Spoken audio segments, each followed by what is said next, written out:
Thank you. In solidarity with the Syrian people who are being prosecuted and actually killed on a daily basis by their own government, the city of San Diego will proclaim September 8, 2012 as Syria Day in the city of San Diego. Very shortly, Mayor Jerry Sanders' representative, Ms. Elizabeth Robles, will be coming here to give us the proclamation to the Syrian American Council San Diego chapter. So we're still waiting for Elizabeth Robles. If any of you seen her, please let me know. Also, well, I hope she shows up. I hope so too. Also, Congressman Bob Finger is coming today to talk to us about Syria. So for now, please, if you have, let's continue our chanting for the sake of the Syrian people until one of our guests Where is Davina for the chanting? Oh, cheering. All right. We have a gentleman here who came from Syria just recently, and he had experienced all of what's going on, or what went on at that time in Syria until he left just a couple months ago. So it's been a few months, less than a year, but he did see some of the atrocities himself, and he likes to talk himself about it. So he's a young gentleman who came into San Diego, and hopefully we'll have the follower speakers after that. Hello everyone, I'm Nawar Neme, and some of you here know me, some of you don't. But I just want to tell you that today I'm not here to bore you with any kind of political rant or any kind of, I'm not here to impose my ideology on you.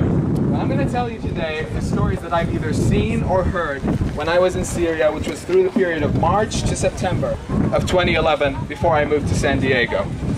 I would like to start with a story that most of you know.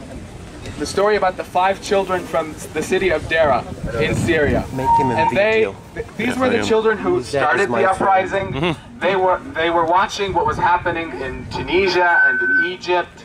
And you know, as children do, their ages range from 8 to 12. They copied what they saw on TV, and they were arrested for it. And when their parents went to visit them, they found that their nails had been pulled out of their hands when torturing them.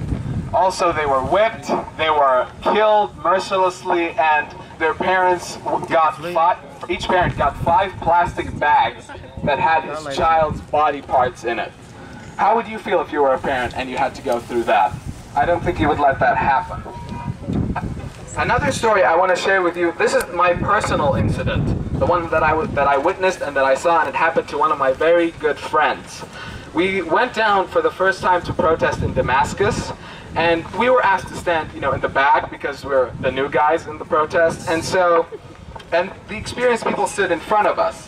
And I was with a couple of friends, and when we were there, the army came about 20 to 30 minutes after we started, and they opened fire right into the crowd.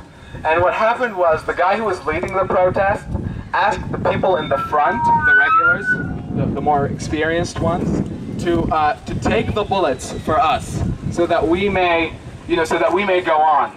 And I don't think I would be able to do that. They stood there and they took the bullets so that we may live.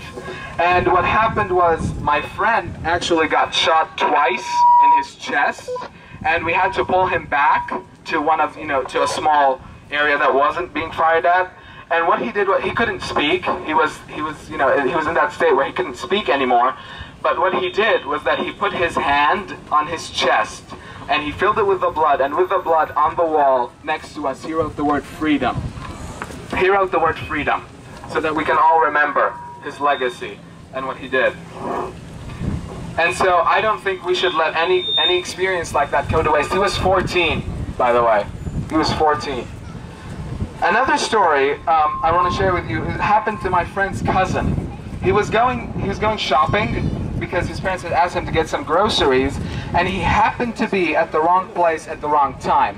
He was arrested. He was 9, by the way. 2 weeks later, someone found him in a neighborhood park next to where he lived. He was found thrown there, tied to a swing. His body has been clearly stabbed several times. He was whipped, and most importantly, his genitalia was cut off. They cut it off. And here's the worst part. His family was one of the oldest Catholic families in Damascus. They were converted, according to what we heard, what they told us, that they were converted by St. Peter when he went to Damascus. But the Catholic Church had decided to side with the Syrian regime, and so they refused to do a funeral service for him. And his parents, till this day, believe that he is going to hell because no funeral service. There was no funeral service. And eventually he was prayed on by the Eastern Orthodox Church and a few Muslim priests. But the Catholic Church refused to pray for his soul. The next story didn't happen to, a child himself, but it relates to it. A family friend of ours works at, or volunteers at the Syrian Arab Red Crescent, which is our version of the Red Cross. And he was healing a child in Daraya. And the child had been severely wounded, he had been shot several times, and he was spilling blood everywhere. He was dying. And they arrested him for 4 months because he was healing a wounded child. That's how much hatred they have against us.